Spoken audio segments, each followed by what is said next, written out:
పాపానికి బానిసైపోయినా నిన్ను ఒక పాపిగా యేసుక్రీస్తు ప్రభువు చూడడు, కానీ నిన్ను తన బిడ్డగా స్వీకరించటానికే ప్రభు ఆశ కలిగి ఉన్నాడు. ఇప్పటి వరకు నీ స్థితి ఏ విధంగా ఉన్నా, నీ కన్నీరు, నీ వేదన, నీ దుఃఖము, నీ భారము, నీ పోరాటము ఆయన సన్నిధికి చేరింది. దేవుడు ఒక నూతన కార్యము నీ పట్ల చేయబోతున్నాడు. అవి డోర్స్ ఓపెన్ కాబోతున్నాయి.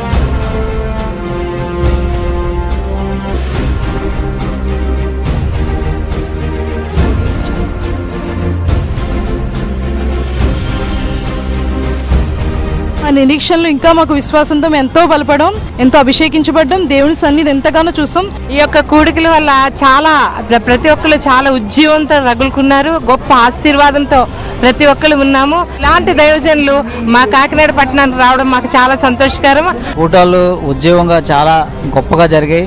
అనేక జనాలు ఇక్కడికి వచ్చి రక్షణ పొందడం జరిగింది, ఉద్యోగింపబడ్డారు. ఇక్కడికి వచ్చిన వాళ్ళకి మంచి ఓదార్పుతో కూడినటువంటి వాక్యం ఉంది. ఇంత జనాభా ఇదే ఫస్ట్ టైం నేను చూడడం, చాలా ఆనందంగా అనిపించింది నాకు. ఈరోజు కాకినాడ పట్టణము దేవుని యొక్క వాక్యముతో, ఉజ్జీవముతో, దేవుని యొక్క పరిశుద్ధాత్మ అభిషేకముతో నిండిపోయింది. కాకినాడ మెక్లారెన్ గ్రౌండ్ విశ్వాసుల యొక్క సముద్రముగా మారిపోయింది. ఈ ప్రపంచంలో దేవుడు పాస్టర్ ప్రవీణ్ గారిని, సిస్టర్ షారోన్ గారిని అద్భుతమైనటువంటి అగ్ని పనిముట్లుగా దేవుడు వాడుకుంటున్నాడు. 2-3 జిల్లాల నుంచి ప్రజలు రావడం జరిగింది.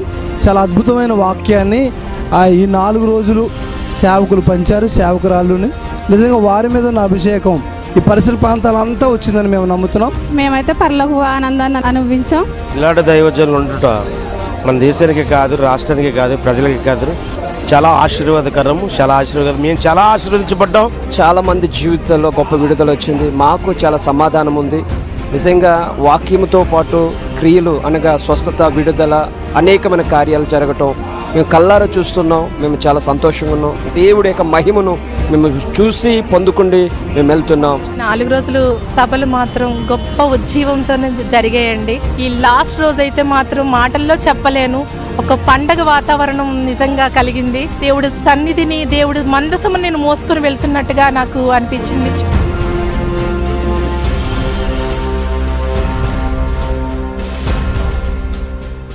నేను మా అబ్బాయి ఇక్కడికి వచ్చామండి. మేము ఇక్కడ ఆయిల్ కొనుక్కుని పాపకు 4 రోజుల నుంచి ఒంట్లో బాగాలేదు. బాగోపోతే ఇక్కడికి వచ్చి దండం పెట్టుకుని హాస్పిటల్కి వెళ్ళామండి. డాక్టర్ గారు స్కానింగ్ అది తీయమని చెప్పి రాసిచ్చారు. ఇంతకు ముందు ఏంటమ్మా ప్రాబ్లం? కడుపులో నొప్పి అండి. కడుపు నొప్పి. పాత రిపోర్ట్ పుస్తకం ఇచ్చారండి, ఇంకేమి ఇవ్వలేదు. నాయన మనవరాలకి ఏ ఉండకూడదని చెప్పి కడుపులో ఏమైనా ఉందని టెన్షన్ అండి. నేను ఇక్కడ ప్రేయర్ చేయించుకున్నాక నార్మల్ రిపోర్ట్ ఏం ప్రాబ్లం లేదు, ఏమీ లేదండి. దేవుడు స్తోత్రం, రాత్రి స్వస్థపరిచాడు. షుగర్ 3 సంవత్సరాలు బట్టి షుగర్ అన్నారు. నిన్న మొన్న వచ్చావా? వచ్చాను. ఈ రోజు చెకప్కి వెళ్ళావా? ఏం రిపోర్ట్ వచ్చింది? Normal report. గట్టిగా చప్పటి కొడదాం. ఇక్కడ ఉంది చూడండి, 186. దేవునికి స్తోత్రం. ఫాస్టింగ్ కాదు, పోస్ట్ లంచ్. ఈ బిడ్డను దేవుడు అద్భుతంగా ముట్టాడు. పట్టుకోతాలి. చెప్పమ్మా, ఏంటి మీ ప్రాబ్లం? బీపీ షుగర్ అమ్మగారు. BP sugar. నిన్న మొన్న వచ్చావా? నిన్న మొన్న 3 రోజులు వచ్చానండి. 4వ రోజు అమ్మగారు. ఏం రిపోర్ట్ వచ్చింది? Normal report. Normal report. ఏం ప్రాబ్లం లేదు. సిగ్గుని వేద ఇదేదో వచ్చిందండి, అసలు లేకలేకపోతుంది. రాత్రి తీసుకొచ్చానండి. మరి ఆ పాప బాగానే ఉంది. ఇవాళ అమ్మ అంటే అసలు అంటే ఇది ఏం రిపోర్ట్? నార్మల్ రిపోర్ట్ అన్నారండి. ఏం ప్రాబ్లం లేదండి, నార్మల్ రిపోర్ట్. అవునండి. పట్టుకో. నాకు 5 సంవత్సరాల నుంచి పిల్లలు లేరండి. బుధవారమే వచ్చామండి. స్టేజ్ మీదకి ఏమన్నా వచ్చావా? లేదు. అక్కడ డాడీ గారు ప్రార్థన చేసినప్పుడు నేను కళ్ళు మూసుకొని ప్రార్థన చేయించు. ఏం జరిగింది? కన్ఫర్మ్ అయింది మేడం. గర్భం తెరవబడింది. ఎంతకాలం లేదు పిల్లలు? 5 సంవత్సరాలు. 5 సంవత్సరాలు. ఇప్పుడే నేను హాస్పిటల్కి వెళ్ళి రిపోర్ట్ తీసుకొచ్చాను. అంటే మొదటి రోజు ఏకీభవించావు? బుధవారం వచ్చి. బుధవారం. రెండో రోజు ఏకీభవించావు. ఇప్పుడు ప్రెగ్నెన్సీ కన్ఫర్మ్ అయింది. గట్టిగా చప్పట్లు కొడదాం. సహోదరికి 5 సంవత్సరాల బిడ్డలు లేరు. పిల్లలు లేని వారు నిలబడమంటే నిలబడిందట. ప్రేయర్లు ఏకీభవించింది. గర్భం కన్ఫర్మ్ అయినట్టు ఈరోజు మంచి శుభకరమైన రిపోర్ట్ వచ్చింది. థైరాయిడ్. నిన్న స్టేజ్ మీదకి వచ్చావా? నిన్న కాదండి, ఫస్ట్ డే. ఎన్ని సంవత్సరాలు థైరాయిడ్? 3 సంవత్సరాలు 3 సంవత్సరాలు. ఏం రిపోర్ట్ వచ్చింది ఇప్పుడు? Normal report. Normal report. గట్టిగా చప్పట్లు కొడదాం. థైరాయిడ్ ఉందండి నాకు 4 సంవత్సరాల నుంచి అండి. ఏం రిపోర్ట్ వచ్చింది ఈ రోజు? నార్మల్ రిపోర్ట్ వచ్చిందండి. Normal report. ఎంత కాలం నుంచి? నాకు థైరాయిడ్ లేదని చెప్పారండి. ఎంత కాలం నుంచి? 4 సంవత్సరాల నుంచి. 4 సంవత్సరాలు. గట్టిగా చప్పట్లు కొట్టాలా? 4 years థైరాయిడ్ అట సహోదరి. ఈరోజు నార్మల్ రిపోర్ట్ దేవుడు స్వస్థపరిచాడు. పట్టుకుతాను అండి. బీపీ ఎంతకాలం నుంచి? 3 సంవత్సరాల నుంచి ఉందండి. ఎప్పుడు వచ్చావమ్మా? నేను ఏం రిపోర్ట్ వచ్చింది ఈ రోజు? అయితే ఒకటే ప్రేయర్ చేసుకున్నాను. మా వారు నార్మల్ రిపోర్ట్. నార్మల్ రిపోర్ట్ 120/80 గట్టిగా చప్పట్లు కొడదాం. థైరాయిడ్ అండి. థైరాయిడ్ ఎంత కాలం నుంచి? సంవత్సరం నుంచి అండి. ఏం రిపోర్ట్ వచ్చింది? Normal report. గట్టిగా చప్పట్లు కొడదాం. వెళ్తాలి. ఏంటమ్మా నీ ప్రాబ్లం? షుగర్. ఎంత కాలం నుంచి? 5 నెలల నుంచి. 5 నెలలు. 5 నెలల నుంచి. నిన్న వచ్చావా? ఫస్ట్ రోజు వచ్చా. ఏం రిపోర్ట్ వచ్చింది? Normal report. గట్టిగా చప్పట్లు కొడదాం. PCOD problem. పిసిఓడి. ఏం రిపోర్ట్ వచ్చింది? నార్మల్ రిపోర్ట్ వచ్చింది. PCOD normal. సంవత్సరం నుంచి. 2 చేతులు ఎత్తి గట్టిగా చప్పట్లు కొడదాం. ఏంటమ్మా మీ ప్రాబ్లం? ఇదండి ఇంత ముందు మందులు వాడేసానండి. టీబీ. ఇప్పుడు ఈరోజు నిన్న మొన్న వచ్చావా? మొన్న 13వ తారీఖున వచ్చానండి. ఏం రిపోర్ట్ వచ్చింది? ఇప్పుడు నార్మల్ వచ్చింది. నార్మల్. ఏం ప్రాబ్లం లేదు. ప్రాబ్లం అంటే నేను 5 నెలల నుంచి మంచం మీదే ఉంటానండి. సైతాన్ శోధన వల్ల ఇక్కడికి వచ్చావు. మీ టీవీలో ప్రోగ్రామ్ చూసి వచ్చానండి. అంటే మంచం మీదనే టీబీ వ్యాధితో బాధపడుతున్నావు. ఇక్కడికి వచ్చి మళ్ళీ రిపోర్ట్ తీసుకున్నావు ఈ రోజు. Normal report. మొన్న ఇక్కడికి వచ్చాక పడిపోయానండి. కింద పడిపోయావు. నార్మల్ రిపోర్ట్ వచ్చింది. టీబీ లేదు. ఇప్పుడు నార్మల్ రిపోర్ట్. గట్టిగా చప్పట్లు కొడదాం. మరొక పచ్చకమర్లు వచ్చేసేయండి 10 రోజుల బట్టి నుంచి. అమ్మా ఇదండి పాత రిపోర్ట్. ఇది పాత రిపోర్ట్. ఇది కొత్త రిపోర్ట్. రాత్రి ప్రార్థనలో ఎక్కిపించామండి. ప్రేయర్ ఆయిల్ పట్టించాక ఉదయం వెళ్ళి టెస్టులు చేయించానండి. కుమారుడికేమో టైఫాయిడ్ వచ్చింది అన్నారండి. ఇద్దరికి నార్మల్ రిపోర్ట్. ఇద్దరికి నార్మల్ రిపోర్ట్. దేవుడు ఇచ్చాడు. ఏం ప్రాబ్లం లేదు. గట్టిగా చప్పట్లు కొడదాం. నాకు ఫస్ట్ రోజు వచ్చానండి. అయ్యగారు బీపీ షుగర్ ఉన్న వాళ్ళు లేచి నిలబడమన్నారండి. నిలబడ్డావు. ఏం రిపోర్ట్ వచ్చింది? నాకు నార్మల్ రిపోర్ట్ వచ్చింది. Normal report. నాకు 17 సంవత్సరాల నుంచి అండి షుగర్ అండి. 17 సంవత్సరాల నుంచి అండి. మాది పశ్చిమ గోదావరి జిల్లా ఆచంట అండి. నార్మల్ రిపోర్ట్ వచ్చింది. మేము ఫస్ట్ రోజున వచ్చామండి. మొదటి రోజు. కాకినాడ అండి మాది. మా వాడికి బ్లడ్ క్యాన్సర్ అండి. Blood cancer.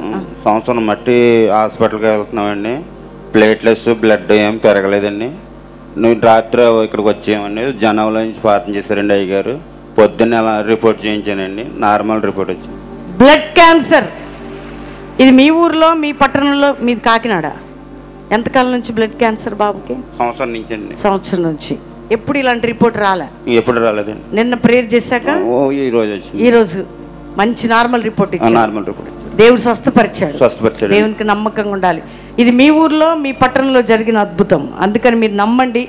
మేమెవరిని స్వస్థపరచం. మేము మీలాంటి మనుషులమే. స్వస్థపరిచేది ఎవరు? దేవుడు. చెయ్యెత్తి చెప్పండి అందరూ. యేసయ్య. అందుకే ఒక్కసారి ఎప్పుడైనా పరిగెత్తినావా నాన్న? పరిగెట్టలేదు సార్. సంవత్సరం బ్లడ్ క్యాన్సర్ వచ్చిన నుంచి పరిగెట్టలేదు. పరిగెత్తలేదా? అక్కడ నిలబడు. మరి ముందుకు పెట్టు. ఈరోజు పరిగెత్తాలనుందా నీకు? పరిగెత్తాలనుందా? ఉంది సార్. ఉందా? క్యాప్ తీ బిడ్డ.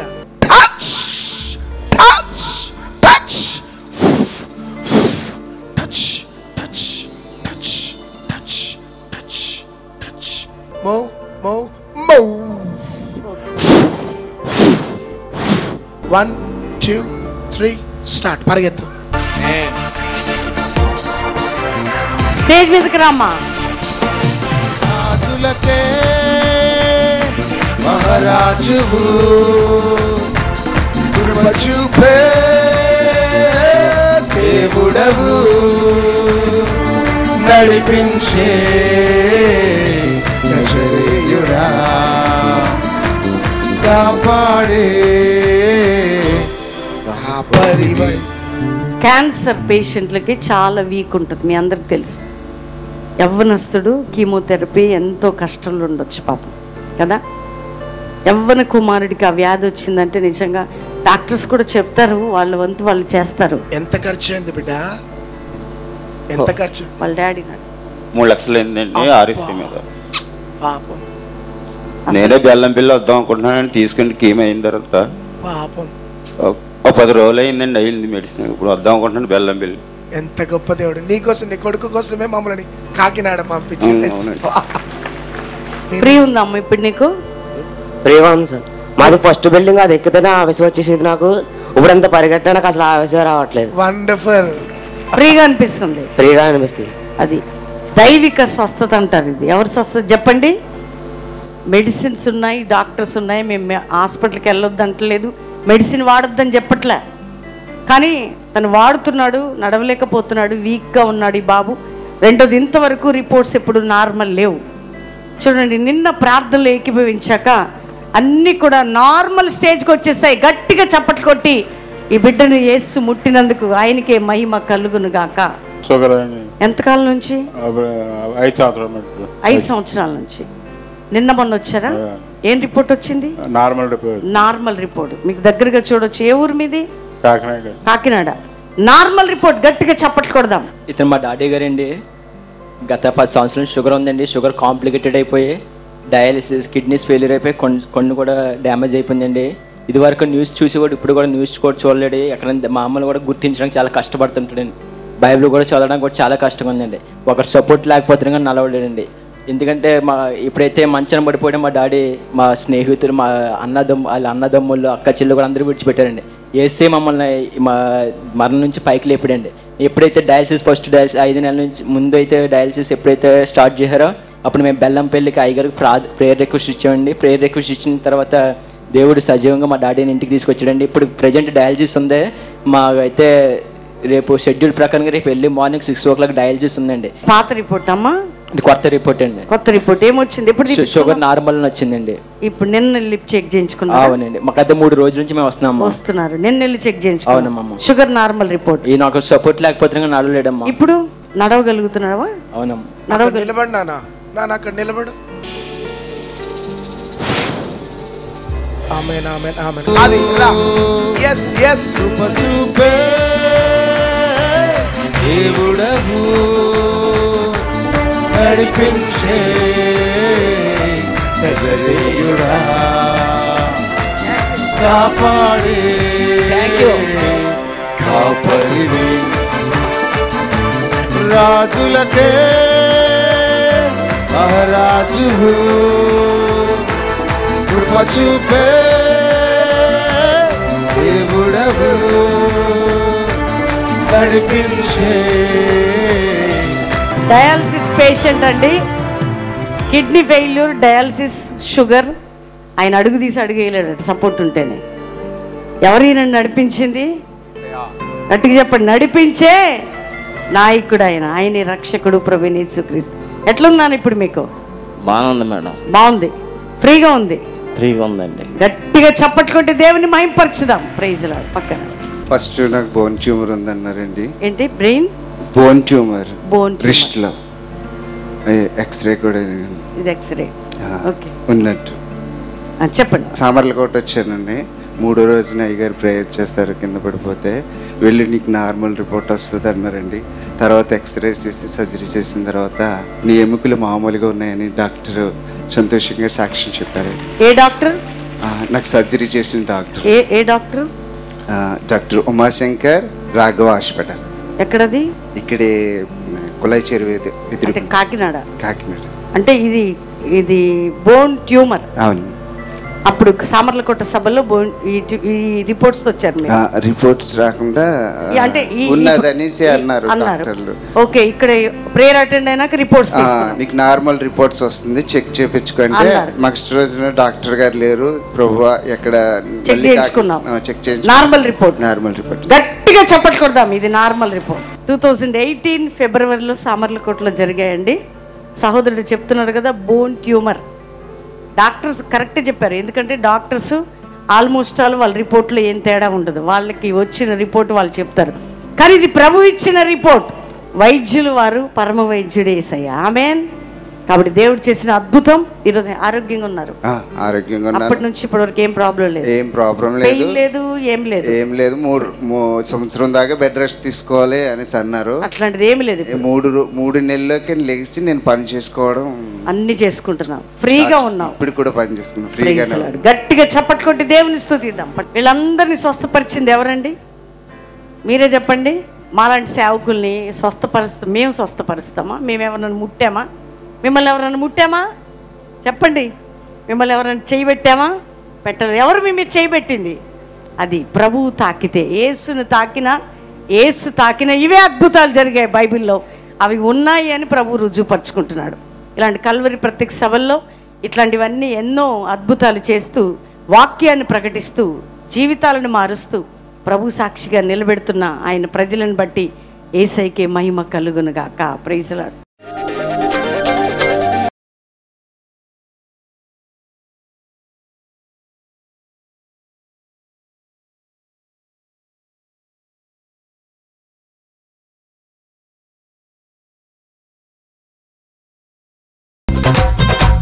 చాలా మంచి వాతావరణంలో మిమ్మల్ని అందరినీ కలటం అదృష్టంగా భావిస్తున్నాను. నాకు ఈ అవకాశం ఇచ్చినటువంటి యేసు ప్రభు వారికి ముందుగా ధన్యవాదాలు తెలియజేసుకుంటూ, ఈరోజు నేను ఇక్కడ ఒక ఎమ్మెల్యేగా ఉన్నాను అంటే దానికి కారణం మీ అందరి ప్రార్థనలు, మీ అందరి ఆశీర్వాదాలే. చాలా మనసుతో చెప్తున్నాను నేను, నాకు అబద్ధాలు ఆట ఇష్టం ఉండదు. మొన్న జరిగినటువంటి ఎలక్షన్స్లో ప్రతి వాళ్ళు కూడా జగన్మోహన్ రెడ్డి గారు ముఖ్యమంత్రి అవ్వాలని, ఎమ్మెల్యేలు అందరూ గెలవాలని ఇళ్లల్లో కుటుంబ ప్రార్థనలో కూడా మా గురించి ప్రార్థన చేయడం జరిగింది. నిజంగా మీ అందరం చాలా అదృష్టవంతులు, ధన్యులు. మీ అందరం కూడా మీ అందరి ఆశీర్వాదాలతో జగన్ గారు ముఖ్యమంత్రి అయ్యారు. 2014లో ప్రవీణ్ గారు నన్ను పిలిచినప్పుడు నేను ఓడిపోయిన బాధలు ఉన్నాను. నేను 2014లో నేను మాజీ ఎమ్మెల్యేగానే అక్కడికి వెళ్ళాను ప్రార్థన చేయించుకుందామని. త్వరలో మీ ఇంట్లో ఒక శుభకార్యం జరగబోతుంది, నీకు మంచి ఫ్యూచర్ ఉందని నన్ను దీవించడం జరిగింది. ఆ రోజు నిజంగానే మా ఇంట్లో శుభకార్యం జరిగింది. తర్వాత నేను ఎమ్మెల్యేగా కూడా గెలటం జరిగింది. కేవలం ప్రవీణ్ గారు ప్రార్థన బలం. ఆ రోజు చాలామంది చెప్పారు నాకు, మొట్టమొదటిసారి అప్పుడు నేను 2014లో ప్రవీణ్ గారికి వెళ్ళటం మొట్టమొదటిసారి చాలామంది చెప్పారు, ఆయన ఎవరికి ప్రార్థన చేయరు, ఆయన కనుక ప్రార్థన చేశారంటే ఖచ్చితంగా జరుగు తీరుతుంది, ఆయనతో ప్రార్థన చేయించుకోవడం చెప్పి నాకు ఉన్నటువంటి పాస్టర్స్ అందరూ చాలామంది చెప్పారు. మరలా ఈరోజు ఒక ఎమ్మెల్యే హోదాలో వచ్చి ప్రవీణ్ గారిని సత్కరించుకోవడం నిజంగా నా అదృష్టంగా నేను భావిస్తున్నాను. దేవుడు నాకు కలిపిన అవకాశంగా నేను భావిస్తున్నాను. చాలా సంతోషం. క్రిస్మస్ సందర్భంగా జరిగిన కాకినాడలో క్రిస్మస్ వాతావరణం స్టార్ట్ అయింది ఆల్రెడీ. ఇంతమంది జనాలు రావడం, ఇంత పండగ వాతావరణంలో చేయడం నిజంగా ప్రవీణ్ గారు చాలా ధన్యవాదాలు సార్. మా కాకినాడ పట్టణంలో చాలామంది మీరు రావటం, మిమ్మల్ని కలటం అందరూ అదృష్టవంతులే, ఇంక్లూడింగ్ మీ. నేను కూడా చాలా అదృష్టవంతులు సార్ ఈరోజు మిమ్మల్ని కలటం. నిజంగా great sir. Thank you so much.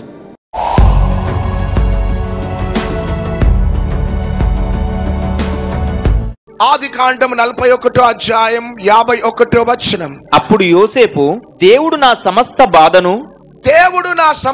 బాధను నా తండ్రి ఇంటి వారినందరినీ నేను మర్చిపోనట్లు చేసినని చెప్పి తన జ్యేష్ఠ కుమారునికి మనష్షే అను పేరు పెట్టెను. యోసేపు తన వ్యక్తిగత జీవితంలో ఎన్నో ఎన్నో ఎన్నో ఎన్నో పోరాటాలు అనుభవించి ఒకానొక దినమున ఒక టాప్ లెవెల్లోకి వెళ్ళిపోయినాడు. దేవుడు ఆ దేశానికి ఆశీర్వాదకరంగా, దీవెనకరంగా ఉంచి ఉన్నాడు. ఒకానొక సమయంలో యోసేపుకి ఒక కుమారుడు జన్మించినాడు, ఎఫ్రాయిము, మనష్షే. ఎప్పుడైతే మనష్షే జన్మించినాడో యోసేపు అంటున్న మాట ఏంటిదంటే, దేవుడు నా బాధ నుండి, నా తండ్రి ఇంటి వారి యొక్క బాధల నుండి, పోరాటాల నుంచి, మానసికమైన ఒత్తిళ్ల నుంచి నన్ను మరిచిపోయేటట్టు చేసినాడు. కాబట్టి ఈ కొడుకుకి మనష్షే అనే పేరు పెడుతున్నాను. గట్టిగా చప్పట్లు కొట్టాలంతా. జీవితం అనేది ఒక పోరాటం లాంటిది. ఈ పోరాటంలో మన జీవిత యాత్రలో ఓటమిలుంటాయి, పరాజయములుంటాయి, విజయాలు ఉంటాయి. మనము పుట్టినప్పటి నుంచి చనిపోయే అంతవరకు కూడా అన్ని సావధానంగా జరిగిపోయేది. అది నిజమైన జీవితం కాదు. ఈ భూమి మీద పుట్టిన ప్రతి మానవుడు కొన్ని పోరాటాలు ప్రతినిత్యము అనుభవిస్తూ ఉంటాడు. ఆ పోరాటాలలో విజయాలు పొందుకుంటూ ఉంటాడు, కొన్నిసార్లు ఓటమి పాలు అవుతూ ఉంటాడు. అందుకనే 144వ కీర్తన 1వ వచనంలో, నాకు ఆశ్రయ దుర్గమగు యెహోవా సన్నుతింపబడును గాక. ఆయన నా చేతులకు యుద్ధమును, నా వ్రేళ్లకు పోరాటమును నేర్పువాడై ఉన్నాడు. హల్లెలూయా. నా చేతులకి యుద్ధమును, నా వేళ్ళకి పోరాటమును నేర్పువాడై ఉన్నాడు అని కీర్తనకారుడు అంటున్నాడు. మన జీవితంలో ఎప్పుడు కూడా ఈ పోరాటాలు ఎదురవుతుంటాయి, ఆశీర్వాదాలు వస్తుంటాయి, ఓటమిని అనుభవిస్తుంటాం. ఇవన్నీ కూడా సర్వసాధారణంగా ఒక వ్యక్తి జీవితంలో జరుగుతూ ఉంటాయి. యోసేపు జీవితంలో కూడా తాను చిన్న వయసులో ఉన్నప్పుడే దేవుడు కలల ద్వారా, దర్శనాల ద్వారా యోసేపుతో మాట్లాడుతూ ఉండేవాడు. ఎప్పుడైతే ఆ కలలని, దర్శనములను సహోదరులకు చెప్పగానే ఆ సహోదరులు ఈర్ష్య చేత పగ, ప్రతీకారం పెంచుకొని చివరికి తండ్రి కూడా యోసేపును అర్థం చేసుకోలేని స్థితిలో చివరికి ఒకానొక సమయం వచ్చింది. సహోదరులంతా కూడా యోసేపును కొట్టి బావిలో పడేసి చివరికి ఐగుప్తులకి అమ్మివేసినట్లు దేవుని యొక్క వాక్యం సెలవిస్తుంది. యోసేపు జీవితంలో ఏ రోజు కూడా అట్లాంటి భయంకరమైన సంఘటన తన జీవితంలో జరుగుతుందని ఎప్పుడు కూడా అనుకోలే. దేవుడేమో యోసేపు పట్ల ఒక ఉన్నతమైన మహిమ కలిగిన ప్రణాళిక కలిగి ఉన్నాడు. కానీ సహోదరులు అది తట్టుకోలేక, ఓర్వలేక యోసేపును భయంకరంగా గాయపరిచి బావిలో పడేయటమే కాదు, కానీ తనను ఐగుప్తులకి అమ్మివేయటం. ఇక ఈ యోసేపు ఐగుప్తులో బానిసగా బ్రతుకుతూ ఉన్నాడు. చివరికి బానిస జీవితాన్ని జీవిస్తూ పోతీఫర్ గృహంలో పని చేయటానికి ముందుకు సాగిపోయినాడు.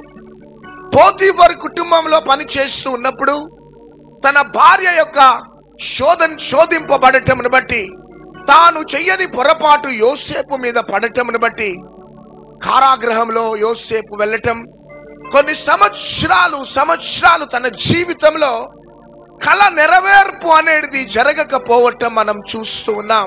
ఇంచుమించు 17 సంవత్సరాలప్పుడు ఐగుప్తు ప్రాంతంలో ఏ పొరపాటు చెయ్యని యోసేపు అడుగు పెట్టినాడు. ఏ పొరపాటు చెయ్యని యోసేపు బానిస జీవితాన్ని జీవిస్తున్నాడు. ఏ పొరపాటు చెయ్యని యోసేపు ఒక ఖైదీగా కారాగృహంలో బ్రతుకుతున్నాడు. ఇంచుమించు 13 సంవత్సరాలు కళ నెరవేర్పు అనేది యోసేపు జీవితంలో లేదు. తన జీవితం అంతా కూడా శాపం. అందుకనే సంఖ్యాకాండము 21వ అధ్యాయం 4వ వచనాన్ని మనం చదువుకుందాం.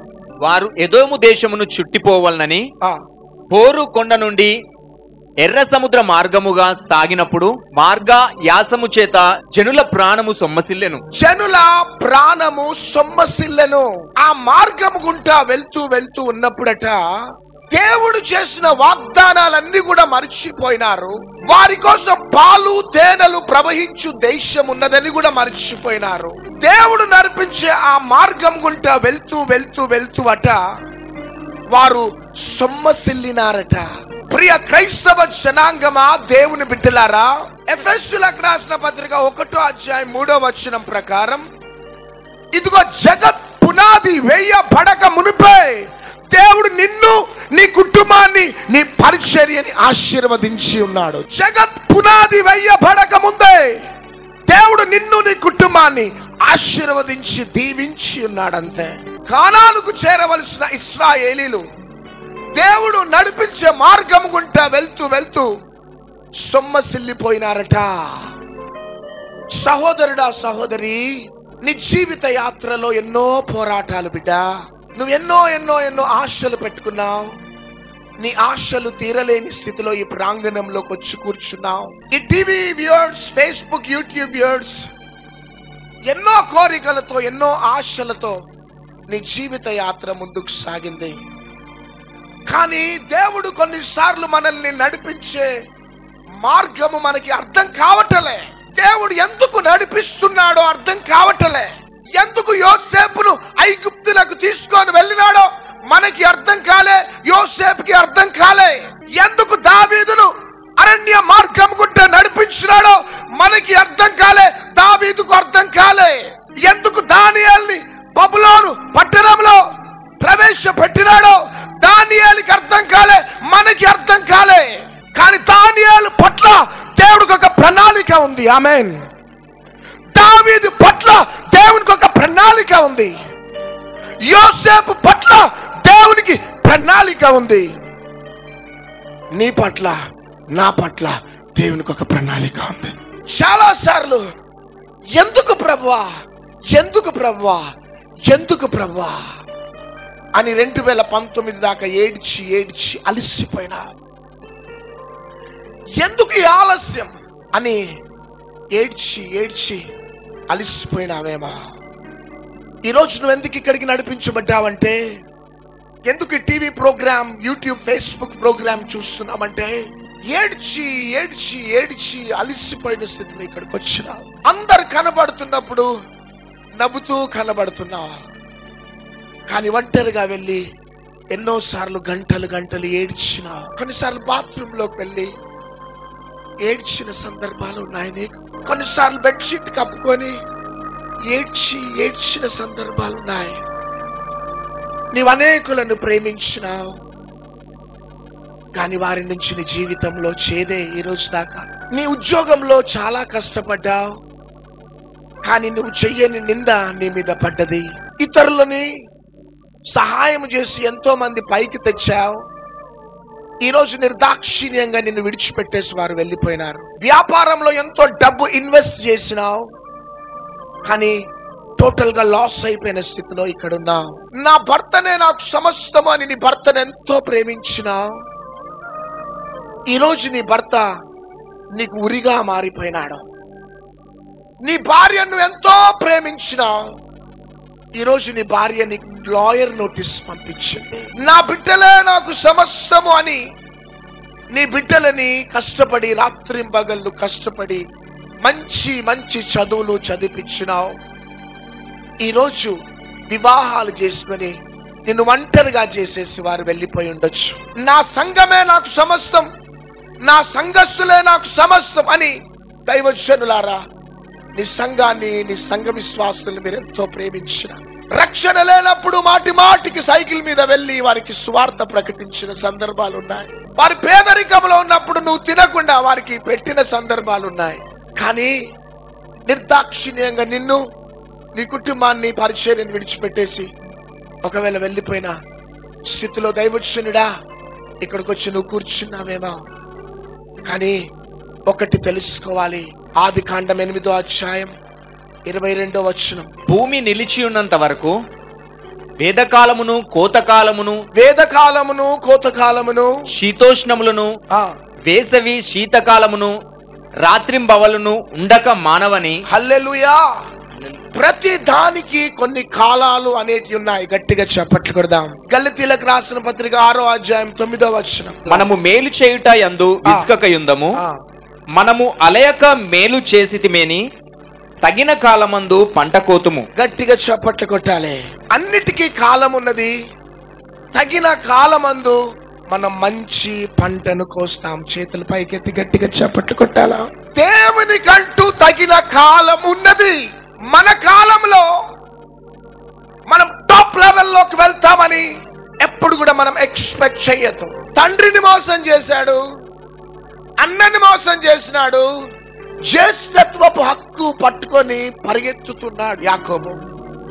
తను అనుకున్నాడు నెక్స్ట్ వీక్ కల్లా ఈ జ్యేష్ఠత్వపు హక్కు నాలో యాక్టివేట్ అవుతుంది అనుకున్నాడు. కానీ 39 సంవత్సరాల తర్వాత ఆ జ్యేష్ఠత్వపు హక్కు యొక్క అనాయింటింగ్, బ్లెస్సింగ్ అనేది యాకోబు జీవితంలో యాక్టివేట్ అయింది. చేతుల పైకెత్తి చప్పట్లు కొట్టాలా. అన్నిటికీ కాలం ఉన్నది, తగిన కాలమందు నువ్వు పంటను కోస్తావు. ఆయన రెక్కల క్రింద దీన మనస్కులై ఉంటే తగిన కాలమందు దేవుడు నిన్ను హెచ్చిస్తాడు. గట్టిగా చప్పట్లు కొట్టాలని. దేవుడు ఇశ్రాయేలీలను నడిపించే మార్గము ఇశ్రాయేల్ అర్థం కాలే. ఎందుకు నడిపిస్తున్నాడు అర్థం కాలేదు, కానీ ఎందుకు ఎందుకు ఎందుకు అనే ప్రశ్న, ఎందుకు ఆలస్యం ఆలస్యం ఆలస్యం అనే ప్రశ్న. యోసేపు జీవితంలో కూడా 13 సంవత్సరాలు గడిచిపోయినాయి. ఒకవేళ యోసేపుకి ఆలోచన వచ్చిందో రాలేదో, కానీ 13 years passed away. కానీ ఒకానొక టైం వచ్చింది, దేవుడు యోసేపును అత్యధికంగా హెచ్చించినాడు. ఒక టాప్ లెవెల్లోకి దేవుడు యోసేపును తీసుకొని వెళ్ళినాడు. I want to remind you everybody, I want to tell you everybody, దేవుడు తన కాలమందు గాని ఒక వ్యక్తిని హెచ్చిస్తే ఈ భూమి మీద ఎవరు కూడా దించలేరు అంతే. కానీ ఒక వ్యక్తిని గాని దించినాడు అంటే ఈ భూమి మీద ఎవరు కూడా ఆ వ్యక్తిని మరలా పైకెత్తలేరు. 13 years యోసేపు దేవుని యొక్క కార్యం గురించి ఆశతో కనిపెట్టుకొని ఉన్నాడు. ఈరోజు సహోదరి సహోదరుడా, మందిరానికి వస్తున్నావు, ప్రార్థన చేయించుకుంటున్నావు, ప్రార్థన చేస్తున్నావు, ఉపవాసాలు ఉంటున్నావు, అనేక దైవజనులు వస్తున్నారంటే అనేక సభలకు వెళ్తూ ఉన్నావు. ఎందుకు ప్రభువా నా భర్తని ఇంకా నువ్వు మార్చటలే? ఎంతకాలం ప్రభువా ఈ అప్పుల సమస్య నాకు? ఎంతకాలం ప్రభువా నా మందిరంలో 20 మంది, 15 మంది, 30 మందితో? ఎంతకాలం ప్రభువా గర్భఫలం లేని స్థితిలో గొడ్రాలి అనే నింద అని ఏడ్చి అలిసిపోయినావేమో సహోదరి సహోదరుడా. యోసేపు జీవితంలో బావి తర్వాత బానిస తర్వాత ఖైదీ, చివరికి ఆ దేశానికే అధిపతిగా మారిపోయినాడు. నీకు ద్రోహం చేసిన వారిని తలంచుకొని ఏడుస్తున్నావా? నీకు అన్యాయం చేసిన వారిని తలంచుకొని ఏడుస్తున్నావా? నా జీవితంలో ఎందుకు ఈ నష్టం జరిగింది అని తలంచుకొని ఏడ్చి అలిసిపోయినావా? కానీ రాత్రి నీకు శుభవార్త ఏంటిదంటే మనష్షే రాబోతున్నాడు. మనష్షే అనే మాటకి అర్థం ఏంటిదంటే మన బాధలనన్నిటిని కూడా మరిపించేవాడు. గట్టిగా చప్పట్లు కొట్టాల. మన బాధలని, మన వేదనని, మన నిందలని, మన అవమానాలను అన్నిటిని కూడా మరిపించే వాడే మనష్షే. అందుకనే యోసేపు మనష్షే అని పేరు పెట్టడానికి కారణం ఏంటిదంటే నా నిందల నుంచి, నా తండ్రి ఇంటి నుంచి నన్ను మరిపించేటట్టు దేవుడు చేసినాడు కాబట్టి, మరిచిపోయేటట్టు చేసినాడు కాబట్టి ఇతనికి మనష్షే అని పేరు పెడుతున్నాను. ఈరోజు మీకు శుభవార్త.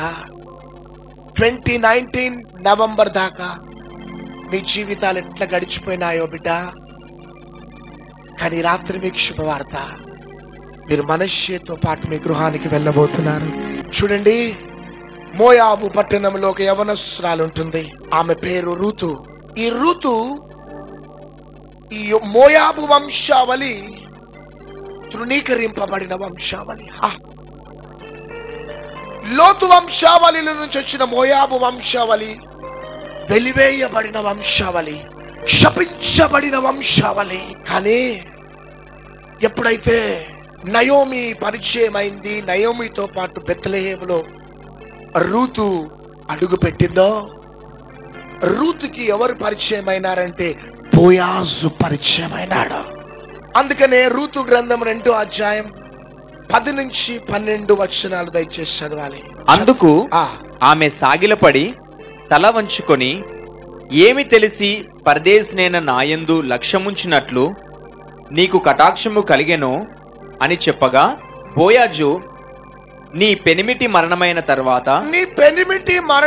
తర్వాత నీవు నీ అత్తకు చేసినదంతయు నాకు తెలియబడెను. నువ్వు చేసినదంతా కూడా నాకు వినబడ్డది. నువ్వు ఒంటరిగా ఉండి ఏడ్చిన ప్రతి బొట్టు ప్రభు యొక్క సమ్ముఖంలో చేరింది. 2019 నవంబర్ దాకా రహస్యంగా దుప్పటి కప్పుకొని బాత్రూమ్ లోకి వెళ్ళి ఒంటరిగా నువ్వు ఏడ్చిన ప్రతి ఒక్క బొట్టు పరలోకంలో దేవుని యొక్క సమ్ముఖంలోకి చేరింది. బోయాజ్ అంటున్న మాట. అందుకు ఆమె సాగిలపడి తల వంచుకొని, ఏమి తెలిసి పరదేశినైన నాయందు లక్ష్యముంచినట్లు నీకు కటాక్షము కలిగెను అని చెప్పగా, బోయాజు నీ పెనిమిటి మరణమైన తర్వాత నీవు నీ అత్తకు చేసినదంతయు నాకు తెలియబడెను. ఇంకా నీవు నీ తల్లిదండ్రులను, నీ జన్మభూమిని విడిచి ఇంతకు ముందు నీవు ఎరగని జనమునొద్దకు వచ్చితివి. యెహోవా నీవు చేసిన దానికి ప్రతిఫలమిచ్చును. యెహోవా నీవు చేసిన దానికి ప్రతిఫలమిచ్చును. ఇశ్రాయేలు దేవుడైన యెహోవా రెక్కల క్రింద సురక్షితముగా ఉండునట్లు నీవు వచ్చితివి. ఆమేన్. ఆయన నీకు సంపూర్ణమైన బహుమానం ఇచ్చునని ఆమెకు ఉత్తరమిచ్చెను. ఎప్పుడైతే బోయాజు రూతును కలిసినాడో రూతు చరిత్ర అంతా కూడా మారిపోయింది. ఏ దైవజనుణ్ణి కలిస్తే మీకు ఏ బెనిఫిట్స్ రావు. ఈ రోజు నువ్వు ఎవరిని కలవబోతున్నావు అంటే బోయాజును కలవబోతున్నావు. ఆ బోయాజును నువ్వు కలిస్తే నీకు సంపూర్ణ బహుమానం ఇవ్వబోతున్నాడు. ఆమేన్. ఈ రూతు ఎవరి వంశావళిలో చేరింది అంటే యేసుక్రీస్తు వంశావళిలో చేరింది. ఆమేన్. యెరికో పట్టణంలో ఒక స్త్రీ ఉన్నది. ఆమె పేరు రాహాబు. హల్లెలూయా. రాహాబు ఆ వేశ్య వృత్తిలో ముందుకు సాగిపోతూ ఉన్నదంతే. కానీ ఒక దినమున యెహోషువ రాహాబుకు పరిచయం అయినాడు. గట్టిగా చప్పట్లు కొట్టండి. రాహాబు వేశ్య ఎప్పుడు కూడా యేసుక్రీస్తు వంశావళిలో ఆమె వెళ్తదని ఎక్స్పెక్ట్ చెయ్యలే. కానీ ఎప్పుడైతే యెహోషువ పరిచయం అయినాడో రాహాబు చరిత్ర అంతా కూడా మారిపోయింది. గట్టిగా చప్పట్లు కొట్టాలా. ఈరోజు మీ అందరికీ శుభవార్త ఏంటిదంటే యోసేపు బాధలనంతా కూడా మనిపించే మనష్య ఏ విధంగా వచ్చినాడో, ఋతు శాపము పోరాటమును మరిపించే బోయాజు ఏ విధంగా వచ్చినాడో, రాహాబు వేశ్య చరిత్రనంతా కూడా మార్చటానికి యెహోషువ అడుగు పెట్టినట్లే ఈ కాకినాడ పట్టణంలో ప్రభు అయిన యేసుక్రీస్తు ప్రభు అడుగు పెట్టి ఉన్నాడు. 2019 నవంబర్ దాకా నీ జీవితంలో శాపమే. కానీ ఈరోజు మీరు ఎవరితో వెళ్ళబోతున్నారంటే నేను ప్రవచిస్తున్నాను. దైవజనులారా, వచ్చిన ప్రజలారా, మనష్యతో మీరు వెళ్ళబోతున్నారు. మనష్య అనాయింటింగ్ మీ ఫ్యామిలీస్ లో యాక్టివేట్ కాబోతుంది. గట్టిగా చప్పట్లు కొట్టండి అంతా. ఎప్పుడైతే యోసేపు జీవితంలో మనష్య జన్మించినాడు, వాహ్, యోసేపే ఆ దేశానికి ఆశీర్వాదకరంగా మారిపోయినాడు. గట్టిగా చప్పట్లు కొట్టండి. అందుకనే యెషయా గ్రంథం 61వ అధ్యాయం 3వ వచనం, సియోనులో దుఃఖించు వారికి ఉల్లాస వస్త్రములు ధరింపజేయుటకును బూడిదకు ప్రతిగా పూదండను, దుఃఖమునకు ప్రతిగా ఆనంద తైలమును, భారభరితమైన ఆత్మకు ప్రతిగా స్తుతి వస్త్రమును వారికి ఇచ్చుటకును ఆయన నన్ను పంపి ఉన్నాడు. యెహోవా తన్ను మహిమపరచుకున్నట్లు నీతి అను మస్తకి వృక్షములనియు యెహోవా నాటిన చెట్లనియు వారికి పేరు పెట్టబడును. 7వ వచనం, మీ అవమానముకు ప్రతిగా రెట్టింపు ఘనత నొందుదురు, నిందకు ప్రతిగా తాము పొందిన భాగమును అనుభవించి వారు సంతోషింతురు. వారు తమ దేశంలో రెట్టింపు భాగమునకు కర్తలగుదురు, నిత్యానందము వారికి కలుగును. గట్టిగా చప్పట్లు కొడదాం. ఇది ప్రవచనం అందరికి. ఎప్పుడైతే మనష్య జన్మించినాడో యోసేపు జీవితంలో, యోసేపును బట్టి దేశం అంతా కూడా దీవించబడ్డది, ఆశీర్వదించబడ్డది. హల్లెలూయా. దేశాలు, మిగతా దేశాలంతా కరువులో ఉన్నాయి, కానీ యోసేపు ఉన్న దేశము సమృద్ధిగా ఉన్నది. గట్టిగా చప్పట్లు కొట్టండి. మిగతా దేశాలన్నీ ఎండిపోయినాయి, భూములు ఎండిపోయినాయి. ఏ దేశంలోనైతే మనష్యతో పాటు యోసేపు ఉన్నాడో ఆ దేశం సమృద్ధిగా దీవించబడ్డదే. నేను ప్రతి ఒక్కరికి నేను ప్రవచిస్తున్నాను. మిగతా కుటుంబాలు ఏ విధంగా ఉన్నాయో, మిగతా వ్యక్తులు ఏ విధంగా ఉన్నారో, మిగతా వ్యాపారాలు ఏ విధంగా ఉన్నాయో, మిగతా సంఘాలు ఏ విధంగా ఉన్నాయో, ఈ రోజు నువ్వు మనష్యతో పాటు నువ్వు వెళ్తూ ఉండగా మనష్యని బట్టి, నిన్ను బట్టి నీ సంఘము దీవించబడబోతుంది, నీ పట్టణము దీవించబడబోతుంది, నీ చుట్టాలు, రక్త సంబంధులు, బంధుమిత్రులు నిన్ను బట్టి దీవించబడబోతున్నారు. నేను ప్రవచిస్తున్నాను. చెవి గల వాడు ఆత్మ చెప్పుచున్న మాట వినుగాక.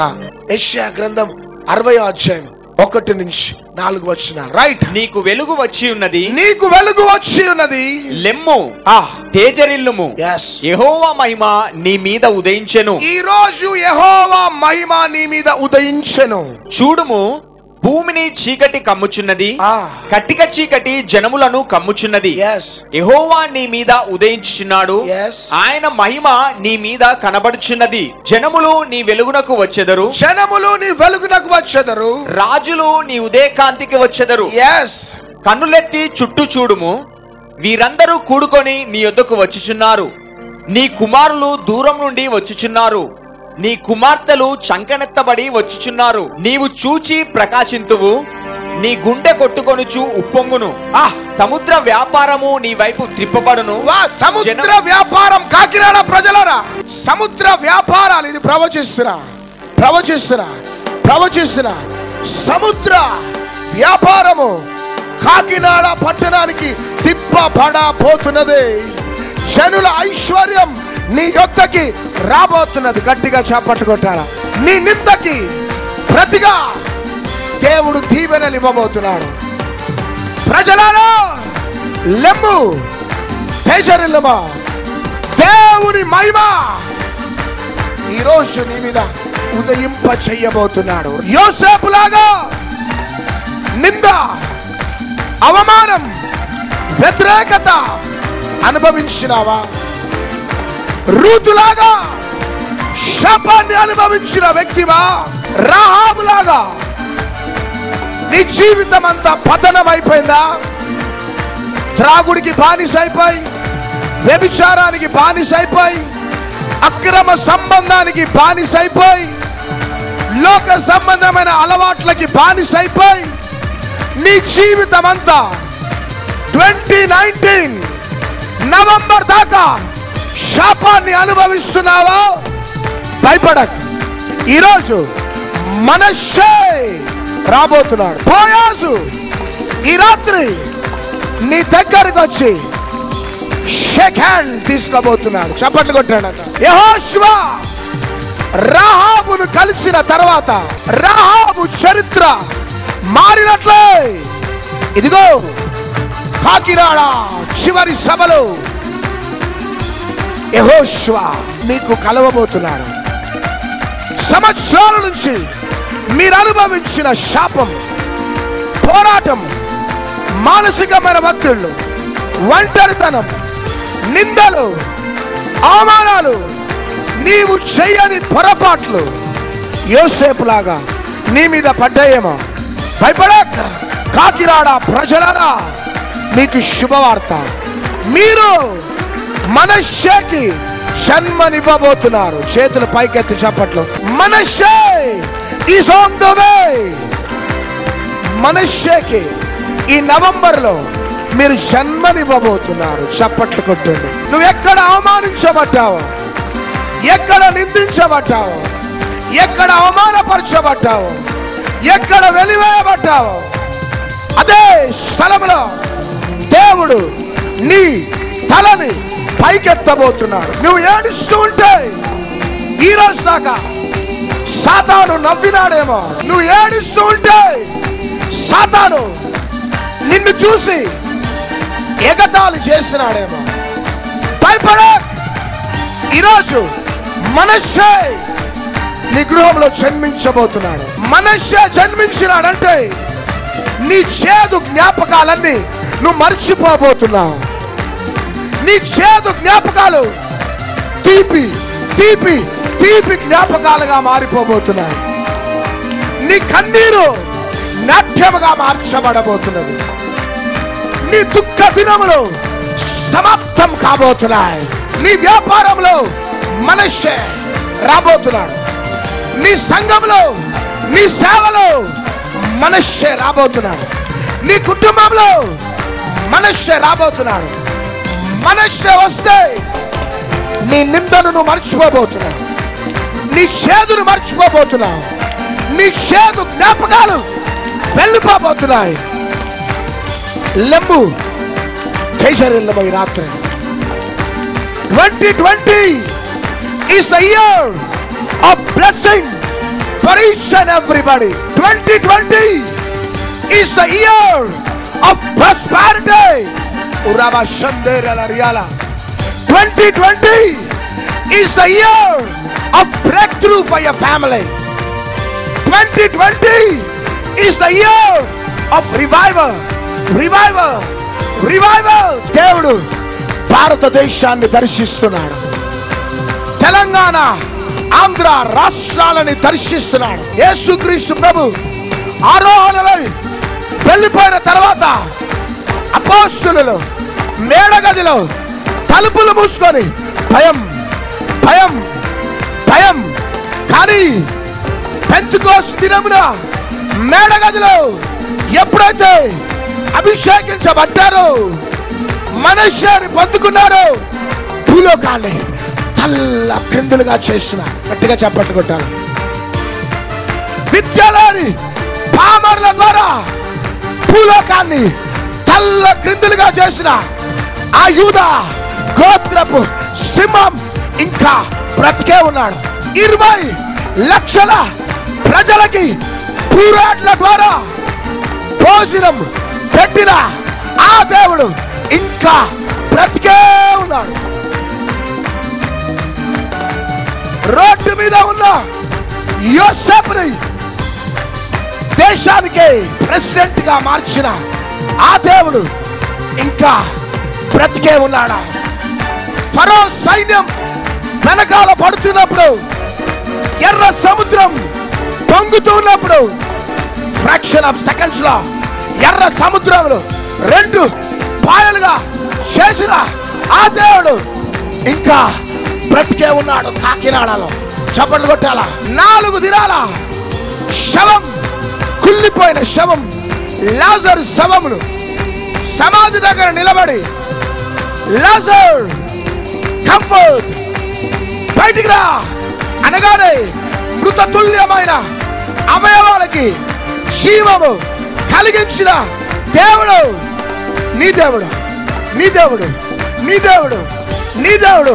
ఆయన ఇంకా బ్రతికే ఉన్నాడు. చేతులు పైకెత్తి చప్పట్లు. యెహెజ్కేలుని ఎండిపోయిన ఎముకల దగ్గరికి తీసుకొని వెళ్ళి, యెహెజ్కేలు ఎండిపోయిన ఎముకలకి ప్రవచించు, ప్రవచించు, ప్రవచించు.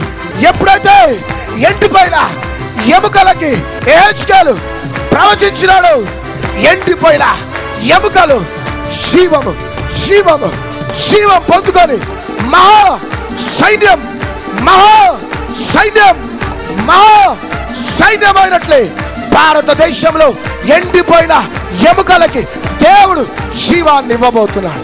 చేతులు పైకెత్తి గట్టిగా గట్టిగా. తెలంగాణ, ఆంధ్ర రాష్ట్రంలో ఎండిపోయిన ఎముకలు జీవం పొందుకుంటున్నాయి. కాకినాడ పట్టణంలో ఎండిపోయిన ఎముకలు జీవం, జీవం, జీవం పొందుకుంటున్నాయి. ఊరాబా శందేరలరియాల రెందేన మష్యాల. చచ్చిన సంఘాలు బ్రతకబోతున్నాయి. చచ్చిన సేవకులు బ్రతకబోతున్నారు. ఊరాబా షియాల రబానియాల. ఫరోని గడగడలాడించిన అపోస్తలులు కాకినాడ పట్టణంలో లెగబోతున్నారు. చేతులు పైకెత్తి చప్పట్లు కొట్టు. ఆహాబులు యెజబెలుని గడగడలాడించిన అభిషక్తులు కాకినాడ పట్టణంలో లెగబోతున్నారు. సడన్ గా ఈ ప్రోగ్రామ్ చూస్తున్నావేమో, సడన్ గా యూట్యూబ్, ఫేస్బుక్ లైవ్ చూస్తున్నావేమో. yes, you will never be the same again. You will never be the same again. You will never be the same again. I prophesize, I prophesize. చచ్చిన నీవు బ్రతకబోతున్నావు, ఎండిపోయిన నీవు బ్రతకబోతున్నావు. Because Manasseh is coming, Yehoshua is coming. ఓరాబా షందేరలరియాల. ఈ మాట దైవజనులారా I receive it అనండి, నేను తీసుకుంటున్నా. ఓరాబా షందారలరియాల.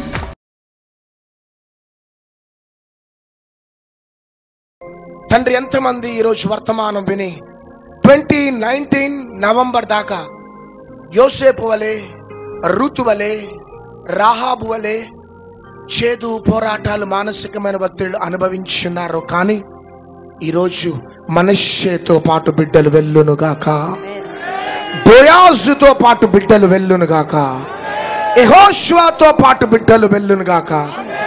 చీడ పురుగులు, పసరు పురుగులు, గొంగలి పురుగులు, మిడతలు తినివేసిన ఆ సంవత్సరాల పంట అంతా బిడ్డలు పొందుకొనుగాక. ఆధ్యాత్మికంగా, మానసికంగా, శారీరకంగా, కుటుంబ పరంగా, ఉద్యోగ పరంగా, ఆర్థిక పరంగా, సామాజికంగా, సేవా పరంగా అంచెలు అంచెలు వర్ధులుతూ బిడ్డలంతా గొప్పవారవునుగాక, గొప్పవారవునుగాక అని ప్రజలందరిపై శుభములను పలుకుతూ యేసునామములో అడుగుచున్నాం తండ్రి, ఆమేన్. ఎంతమంది TV viewers, Facebook, YouTube viewers message విని వారి జీవితాలు మీకు సమర్పించుకున్నారు. అడుగుపెట్టే క్రొత్త సంవత్సరంలో నీ మహిమతో అడుగుపెట్టి అనేకుల దీవెనకరంగా ఉంటును కాక. యేసు నామములో అడుగుచున్నాను తండ్రి, ఆమేన్.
ఇటువంటి గొప్ప ఉద్యోగాన్ని మేము ఒకవేళ మిస్ అవుతామని అనుకున్నాను. కానీ ప్రభు దేవాలు ఈ ఒక్కరోజైనా సరే నేను గొప్పగా ఎంత ఉద్యోగంకి వెళ్తున్నాను.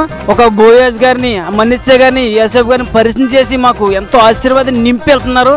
ఇటువంటి సేవకులు ఇంకా ఇంకా ఇంకా రగిలి మమ్మల్ని ఇంకా ఉద్యోగం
ఆత్మీయ లోతుల్లో మమ్మల్ని నడిపించి మమ్మల్ని ఎంతో ఉద్యోగపరిచారు.